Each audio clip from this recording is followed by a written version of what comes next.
कभी सोचा है हमारी अपनी धरती की सतह के नीचे क्या छिपा है? आज हम सब मिलकर एक ऐसे सफर पर निकल रहे हैं जो हमें ले जाएगा पानी के नीचे की एक बिल्कुल ही अलग, एक रहस्यमयी दुनिया में। तो चलिए, देर किस बात की, इस गहरे रहस्य में एक गोता लगाते हैं। तो सबसे पहले जरा इस नंबर को देखिए, 71%। हमारी धरती का सोचिए लगभग 71% हिस्सा सिर्फ पानी से ढका हुआ है।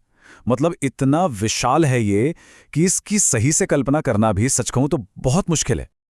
और हाँ, ये सिर्फ पानी का एक बहुत बड़ा भंडार नहीं है। नहीं, ये तो एक जीती जागती, सांस लेती हुई दुनिया है। एक ऐसा अनोखा इकोसिस्टम जो छोटे से छोटे माइक्रोब से लेकर हमारे प्लैनेट के सबसे बड़े, सबसे विशाल जानवरों तक हर तरह की जिंदगी से भरा पड़ा है। तो सवाल ये उठता है कि पानी का ये जो इतना बड़ा फैलाव है, ये असल में है क्या?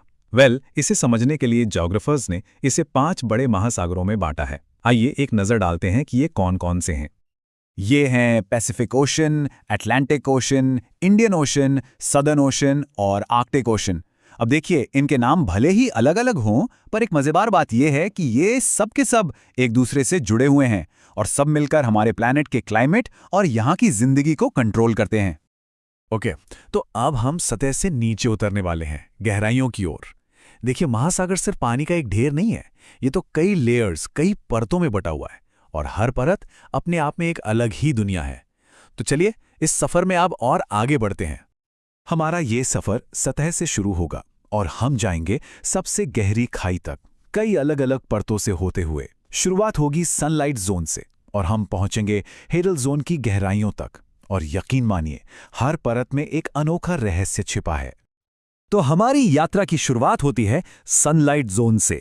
जैसा कि नाम से ही पता चल रहा है, ये वो हिस्सा है जहां सूरज की रोशनी सीधी पहुंचती है और इसी वजह से यहां जिंदगी खूब फलती फूलती है। रंग बिरंगी मछलियां, खूबसूरत कोरल रीफ्स और बड़े बड़े मरीन मैमल्स, सब कुछ यहीं मिलता है। अब थोड़ा और नीचे चलते हैं। हम आ गए हैं ट्वाइलाइट जोन में। यहां सूरज की रोशनी ना के बराबर पहुंचती है। सब कुछ धुंधला और रहस्यमयी सा लगता है। माहौल भी काफी ठंडा है और यहाँ की सबसे कमाल की बात, यहाँ के कई जीव बायोलुमिनेसेंट होते हैं। मतलब वो अपना प्रकाश, अपनी रोशनी खुद पैदा करते हैं ताकि शिकार कर सकें या अपने साथियों से बात कर सकें। और गहरा उतरने पर हम पहुंचते हैं मिडनाइट जोन में। यहां बिल्कुल घना अंधेरा है, कुछ भी नहीं दिखता। टेम्परेचर लगभग फ्रीजिंग पॉइंट पर होता है और पानी का प्रेशर जबरदस्त। सच कहूं तो यहां रहने वाले जीव ऐसे दिखते हैं जैसे किसी दूसरे ग्रह से आए हों। और आखिर में हम पहुंचते हैं सबसे गहरी, सबसे एक्सट्रीम परतों में, एबिसल जोन, जो एक बहुत बड़ा गहरा मैदान है, और हैडल जोन यानी महासागर की सबसे गहरी खाइयां। यहां का प्रेशर इतना ज्यादा होता है कि वो किसी भी इंसान को एक पल में कुचल सकता है। फिर भी सोचिए, यहां भी ऐसे जीव रहते हैं जिन्होंने खुद को इन नामुमकिन से लगने वाले हालातों में ढाल लिया है।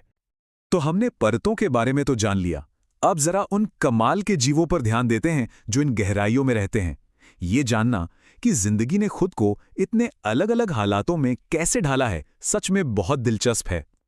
जरा सोचिए, एक तरफ सतह पर तैरने वाले छोटे छोटे प्लैंकटन हैं, तो दूसरी तरफ विशालकाय वेल्स। एक तरफ रंग बिरंगे कोरल रीफ्स हैं, तो दूसरी तरफ गहरे समंदर की वो अजीबोगरीब दिखने वाली मछलियां। महासागर में जिंदगी की जो डाइवर्सिटी है, वो बस हैरान कर देती है। तो यहां सबसे जरूरी बात पता है क्या है?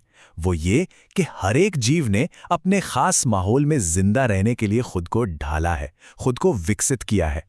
किसी के पास अंधेरे में देखने की ताकत है, तो कोई उस जबरदस्त प्रेशर को झेल सकता है। यही तो है अडैप्टेशन, और यही समुद्री जीवन का असली सार है। अब जरा इन दो दुनियाओं का फर्क देखिए। एक तरफ है सनलाइट जोन, एकदम रोशन, गर्म और जिंदगी से भरपूर, और दूसरी तरफ है एबिसल जोन, अंधेरा, ठंडा और एकदम अलग। इससे बिल्कुल साफ हो जाता है कि माहौल यानी एनवायरनमेंट जिंदगी को कैसे और कितना ज्यादा शेप देता है। अच्छा, तो हमने गहराइयों और वहां के जीवों के बारे में तो जान लिया, पर अब ये समझना बहुत जरूरी है कि ये महासागर सिर्फ सुंदर और रहस्यमय नहीं है। ये हमारे इस पूरे ग्रह के जिंदा रहने के लिए जरूरी हैं। सोचिए जरा, महासागर हमें खाना देते हैं। हम जो सांस लेते हैं उसमें से 50% से भी ज्यादा ऑक्सीजन इन्हीं से आती है। और तो और ये पूरी दुनिया के मौसम और क्लाइमेट को भी कंट्रोल करते हैं। अगर छोटे में कहूं तो ये हमारे प्लैनेट की लाइफलाइन है। लेकिन एक बहुत बड़ी प्रॉब्लम है, ये इतनी ज़रूरी व्यवस्था अब खतरे में है, और ये खतरा कहीं और से नहीं बल्कि इंसानी एक्टिविटीज़ की वजह से पैदा हुआ है। ये हैं आज के मॉडर्न थ्रेट्स। इन खतरों में क्या क्या है?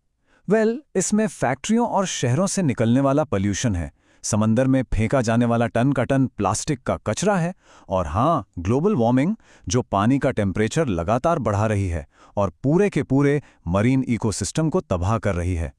ये सब जानने के बाद आखिर में बात हम सब की जिम्मेदारी पर आकर रुक जाती है। अब हमें ये समझना होगा कि इस अनमोल दुनिया को बचाने के लिए हमें क्या करना है। तो बस अगली बार जब कोई समंदर की लहरों को देखे ना, तो ये जरूर याद रखे कि उन लहरों के नीचे एक पूरी की पूरी दुनिया बसी हुई है। एक ऐसी दुनिया जो जितनी ज्यादा खूबसूरत है उतनी ही ज्यादा नाजुक भी है, और उसका भविष्य हमारे ही हाथों में है। और ये सारी बातें हमें एक आखिरी सवाल पर लाकर छोड़ देती हैं। ये जानने के बाद कि महासागर हमारे लिए कितने जरूरी हैं और वो कितने बड़े खतरे में हैं, सवाल ये है कि हम सब मिलकर इस अद्भुत और रहस्यमय दुनिया की रक्षा आखिर करेंगे कैसे।